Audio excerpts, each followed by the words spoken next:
I like live streaming and all, but every once in a while I see something that really, really, really, really, really makes me wish that I did pre-recorded content because it means I wouldn't have to worry about copyright quite as much. Now, I can't play all of this. You can find it if you really need to.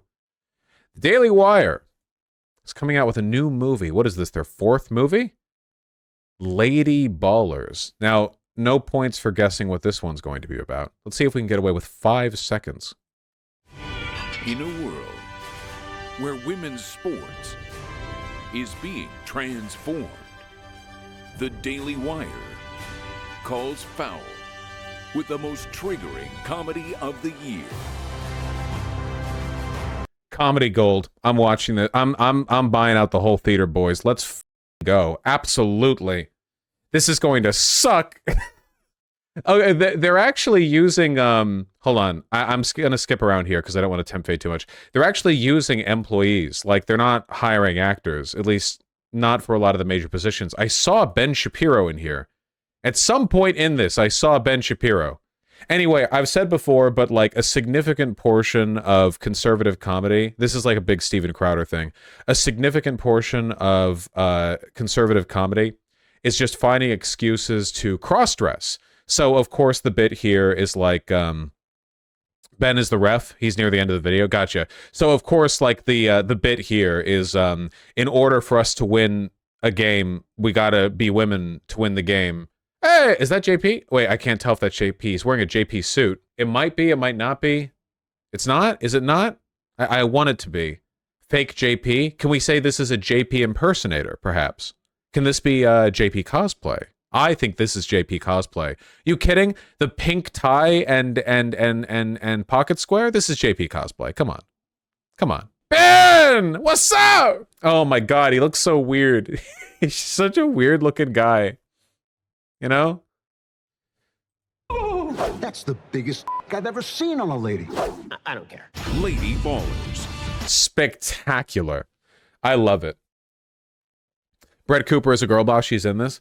Yeah, it is funny when you remember that a significant portion of far-right grifters used to be in entertainment, like they wanted to make it in Hollywood or comedy.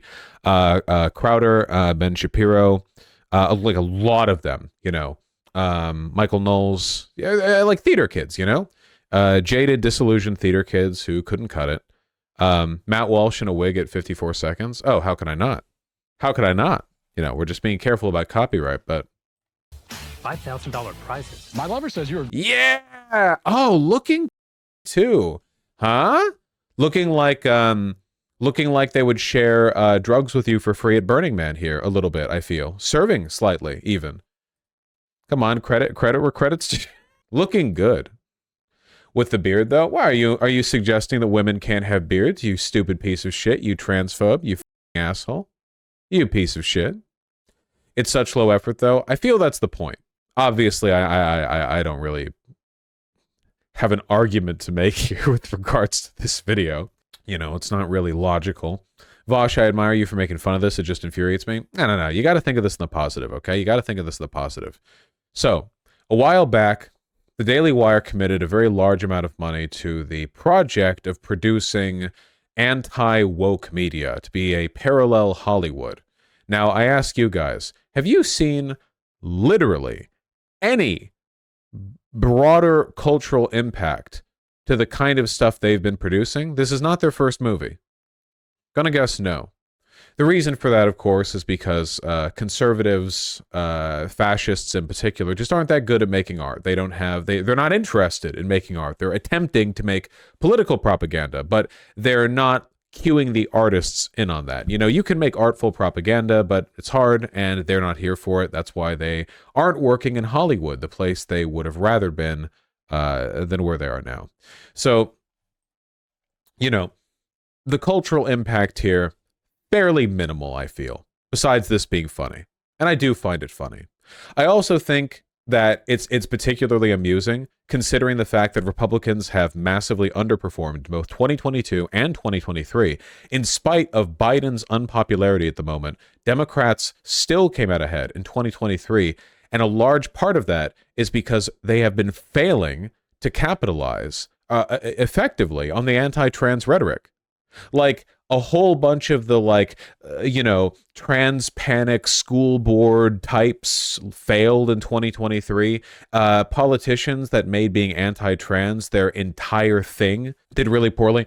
Vosh, apparently extras were hired. They weren't told it was a Daily Wire shoot. Please send me that link. Please, please, please. If you have any info on that, I want to see it. Being anti-trans just has not worked out that well for the Republicans. And I think this is for a number of reasons. A large part of this is because it's just difficult to make big enemies of trans people, you know? Really, there just aren't that many of them. Most people haven't really met and gotten to know one. It's kind of abstract. And then it's like, what are they doing? What, they're doing trans school lessons? The narrative here is just a lot less direct than, say, Black welfare queens or Hispanic immigrant job stealers. It's just a little bit more out there, a bit more abstract, a bit more ephemeral. It's tougher to sell people on. So not good targets for scapegoating, I feel. That's one. For two, also, trans people are just I'm gonna be honest, you guys are you guys are a little pathetic compared to some of the previous villains conservatives have lined up. You take a look at your average trans person and you see, you're first of all, trans women get front billing when it comes to media rep, and I've arm wrestled trans women. You people suck, okay? You're pathetically weak. You should be ashamed of yourself, okay? Not very menacing. And you all wear so much pink. You all wear so much pink. Just not intimidating people the same way that MS-13 is, it just doesn't evoke that, you know what I mean? You guys could be trying harder at being the villains, okay? I wear red though. Hey, me too. Yeah, we need more brutal trans criminals. I find stuff like this funny because, I don't know, it just feels like a concession to me. It feels like failure. It feels like a reminder to me that Republicans are failing to move off of this dying strategy of theirs. They had a wave of success, 2016, or the bathroom bills further beyond that. They've had a bit of fun, but I don't think it's carrying. Vosh contributing to trans male erasure yet again. Shame, shame. Hey, whoa, hey, I'll have 50% of my editing team is trans men. Also, I'm not responsible for the fact that it's always trans women being given the billing. Trans men get patronized so much by media. The narrative with trans women is that you all are pedophilic predators who are looking to castrate young boys. The narrative with trans men is that you're all like lesbians who made a mistake. It's so patronizing. It's so condescending. And also not particularly menacing, even though a lot of trans guys, both that I know and have heard of, are ripped. I've seen trans guys who are just so muscular. Of course, you all are taking testosterone. You're cheating, okay? It's not because I don't work out. It's just because you're taking testosterone. It helps a little. Look, it just doesn't make me that mad because it feels like a concession. Does that make sense? Do you understand why Daily Wire extra thing for lady ballers? Let me see. From the Tennessee Holler. We like them. Don't they follow me? They do. Just me, by the way, a small, select, elite group of people who get to claim to be oomfies with the Tennessee Holler. Don't worry about it. Seems the Daily Wire is shooting an anti-trans film at Nashville Municipal Auditorium. Okay. Security outside told us it's a basketball comedy. Some extras are showing up without knowing what it is. One tells us it was vile, and they felt unsafe and left. See, this is what I mean by the culture war victory shit. Does this sound like victory to you?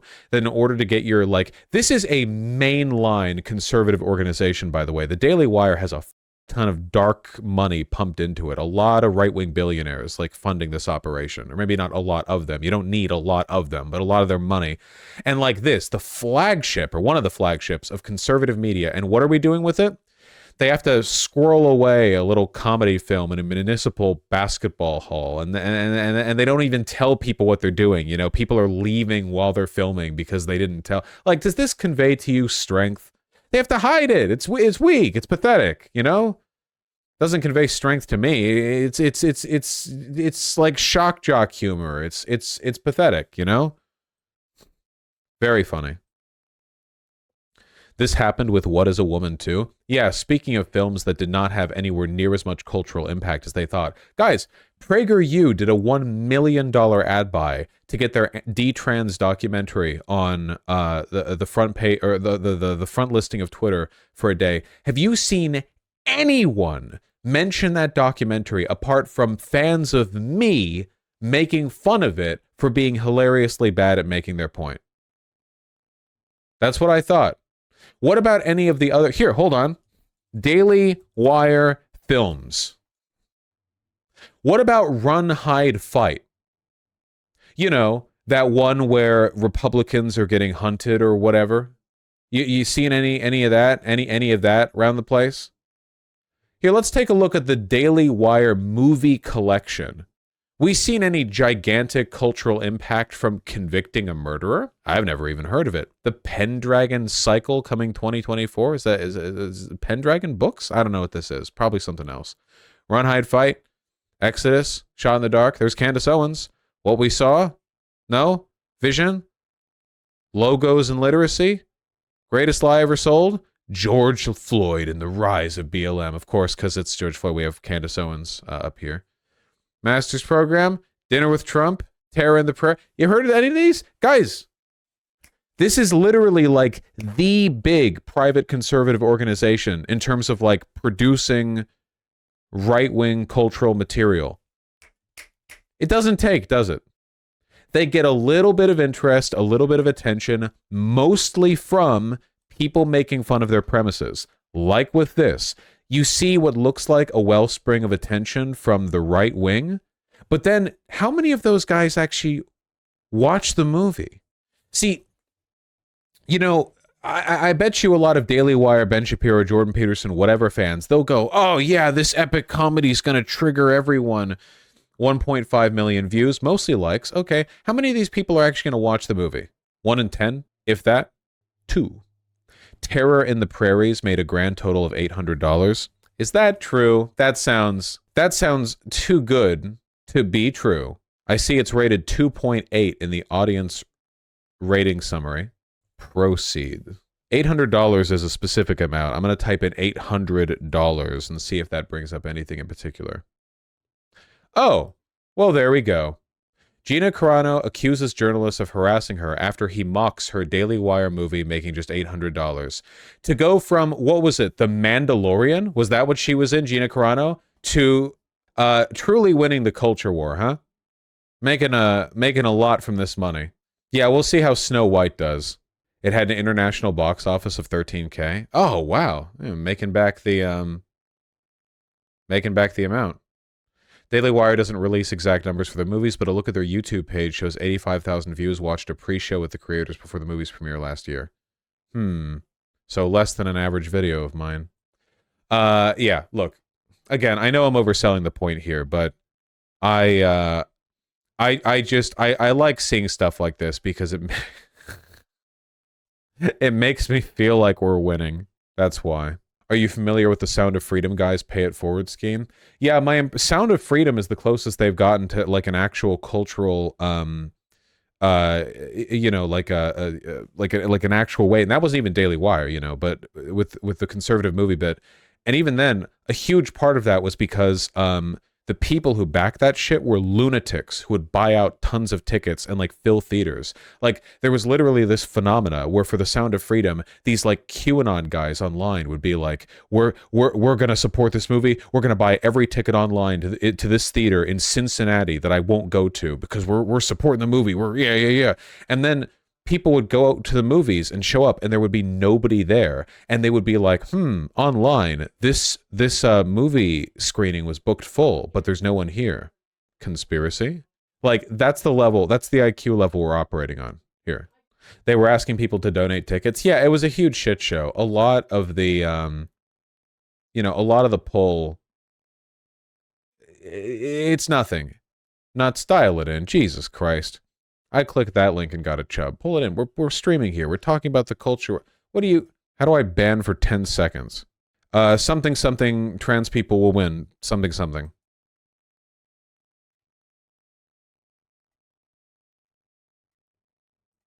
Looking good. Yeah. White House celebrates International Women's Day. Looking good. Hey, why would you show yourself getting gigamogged by Biden like this? Dude, is Biden 8 inches taller than you? Hell yeah. Why do cons cross-dress so much? Yeah, it's really, really curious, you know? Like, I almost never see pro-trans left-leaning people cross-dress for a bit, and conservatives are always doing it. And it it makes me wonder. I stan. We're having a good time. What possible bit could leftists be doing by cross-dressing, though? I don't know, signaling comfort or whatever. Would this movie be banned in Florida? Ooh! Hey. For those state politicians who are arguing that any expression of drag is identical to like stripping, would they argue then for like an M rating? They would have to, yeah. A movie like if there's a movie that has like tits out, like that would get not M, R rating, sorry. R rating or whatever. I don't think it'd be NC-17. You can have tits in an R-rated film, can't you? Wait, can you? Yeah, you can, right? There are tits in 300. There's not much nudity in movies these days. Movies need more nudity, okay? I'm getting really tired of this like prudish Gen Z, like it's like, yeah, you can have a superhero movie where everyone is incredibly hot and has like glistening abs. You can have Captain America and Scarlett Johansson, and you can have everyone be super hot, but like it's a sexless world. The most they can do is like a side glance at each other. Like there can't. Yeah, the woke puritanism shit. Yeah. Is there even nudity in The Boys? See, that's insane to me. You're really gonna make The Boys and not do nudity? Oh, there is? Okay. I just don't remember it then. That's good. Is it good nudity? There's a whole orgy episode. Is that in season 3? I didn't see season 3. There is? Okay. You got me. There's a bit where Aquaman fucks an octopus. That's not what I'm talking about. I will say, though, if they're going to add more sex to movies, they need to stop doing the thing where every time they show sex in movies, it's like the most gay dramatic shit ever. It's like the clothes come off and it cuts to the scene and there's like dramatic lighting on both their bodies and the girl's riding him and she's doing the whole like hip grinding like thing like it's the best thing she's ever felt in her. Dude, holy shit, take it down like 6 notches, okay? Like I'm not even saying do some like well that just happened Marvel bullshit or whatever. Just oh my god. Oppenheimer, I Am Become Death scene was the worst offender. Actually, I'll be honest, I didn't mind it. For 2 reasons. First of all, their sex looked normal and kind of awkward, which is normal sex. Okay, that's just normal. That's normal. Especially if you don't know a person too well. That's for 1. For 2, I know, because this is what Christopher Nolan was thinking. Everyone watching the film was thinking, when is he going to say the line? At some point, he's going to say, I am become death, destroyer of worlds. When is he going to say it? Is it going to be when the bomb goes off? Is it going to be right before? Is it going to be when he looks at the ruin? Like, what? When is he going to say it? So for him to say it in the first, like, 20 minutes while inside some chick, I think that's funny. It's like he deliberately put it there purely to f with the people who only knew about that line in terms of, like, things to look forward to or expect. I'm okay with that. I thought it was funny.